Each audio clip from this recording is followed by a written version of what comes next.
नमस्कार दोस्तों, 90% बच्चों को इसमें कंफ्यूजन होता है कि जब भी ऐसी कंडीशन दिखती है एक्स वर्ग बराबर 4, तो आप लोग यहाँ पे क्या करते हो कि यार वर्ग को हटाते हो, इधर प्लस माइनस लगाते हो, इधर रूट लगा देते हो इसी नंबर पे। ठीक है, अब इसको सॉल्व करते हो तो 2 आता है, तो ये हमारा आंसर आ जाता है। तो ऐसा ही क्यों होता है? क्या हम ऐसा नहीं कर सकते कि एक्स वर्ग है, यहाँ पे 4 को हम ऐसा लिख लें कि 2 का वर्ग और दोनों पक्षों की तुलना कर ले तो हमारा एक्स प्लस का 2 आए।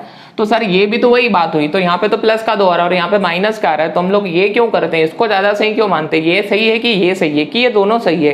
क्या सर हमारा कंफ्यूजन है इसमें? बताइए, हमको क्लेरिफिकेशन दीजिए। तो क्लेरिफिकेशन के लिए आपको वीडियो को पूरा एंड तक देखना है बच्चा लोग। मैं आपको एक एक चीज क्लियर करके देखता हूँ। सबसे पहले तो आप आपका प्रश्न देखें कि प्रश्न क्या है। क्या आप मूल निकाल रहे हो? क्या आप शून्यक निकाल रहे हो? हल निकाल रहे हो? तो मूल, शून्यक और हल जो है वो प्लस और माइनस में दोनों में आ सकते हैं बच्चा लोग। ठीक है, अगर आपको माइनस के आंसर से कोई प्रॉब्लम नहीं है तो आपके पास ये कंडीशन है, जैसे मैंने इधर लिख लिया, क्या है, एक्स वर्ग बराबर 4। तो इसका मतलब क्या है कि कोई एक ऐसा एक्स का मान बताओ जिसका वर्ग करने पे 4 आ जाए। ठीक है, तो मैं ये बोलता हूं कि -2 ले लो यार एक्स की जगह, -2 का वर्ग करो, कितना आएगा, -2 गुणा -2, माइनस माइनस प्लस 2 दूनी 4।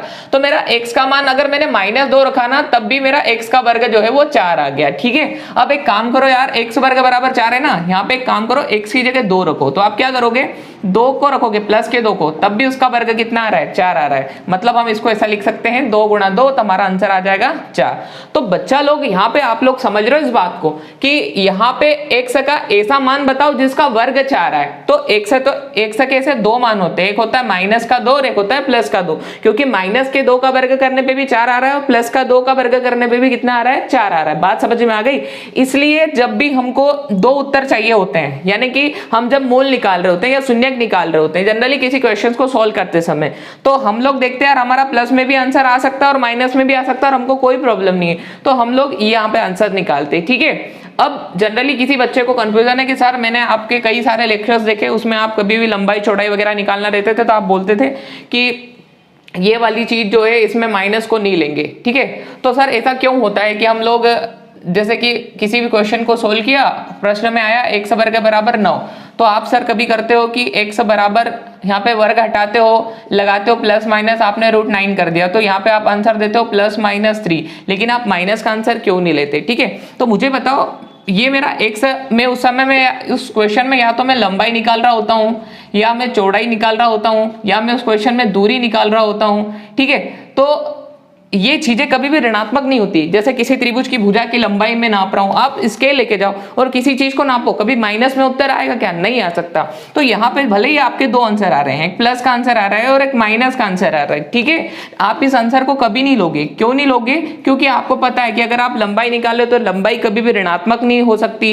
ठीक है, चौड़ाई मतलब वही होगी, लंबाई और चौड़ाई एक प्रकार की दूरी होती है और दूरी कभी भी ऋणात्मक नहीं होती। ठीक है, आप 2 कदम भी चले तो आप धनात्मक चले ना, नेगेटिव कौन चलता है लाइफ में? ठीक है, तो ये चीज होती है कि आप अगर सॉल्व करते हो तो आपको ये 2 आंसर मिलते हैं, तो आप भले ही ये 2 आंसर ले लो, लेकिन एक आंसर ऑटोमेटिकली नेग्लेक्ट हो जाएगा और आपको एक ही आंसर मिलेगा। ठीक है, तो आप इसको करो, ऐसा लिखने की बजाय आप ऐसा भी लिख सकते हो, जब आपको पता है कि मुझे आंसर प्लस में ही लेना है। ठीक है, जब आपको कंफर्म है कि मैं दूरी, लंबाई, चौड़ाई कुछ भी निकाल रहा हूं, त्रिभुज की भुजा निकाल रहा हूं, मुझे पता है कि वो धनात्मक आएगी, तो आप ऐसा भी कर सकते हो। ठीक है, लेकिन आप शून्यक निकाल रहे हो तो आप ऐसा नहीं कर सकते, क्योंकि शून्यक तो प्लस और माइनस दोनों हो सकते हैं ना, मूल भी दोनों हो सकते हैं। तो ये बेटा कौन सी कंडीशन में आप क्या यूज करोगे वो चीज मैंने आप लोग को यहाँ पर बता दी है। ठीक है, अगर आप लोग जनरली किसी भी क्वेश्चन को देखोगे तो ऐसा क्यों होता है, उसका एक और एग्जांपल मैं आपको दे दूं, तो एक्स वर्ग बराबर जैसे लिखा हुआ है √16, आप क्या करोगे यार, वर्ग का पक्षांतर, तो ये तो घात 2 है ना, घात 2 को भेजोगे तो उधर क्या होगा, देखो प्लस माइनस तो लगेगा,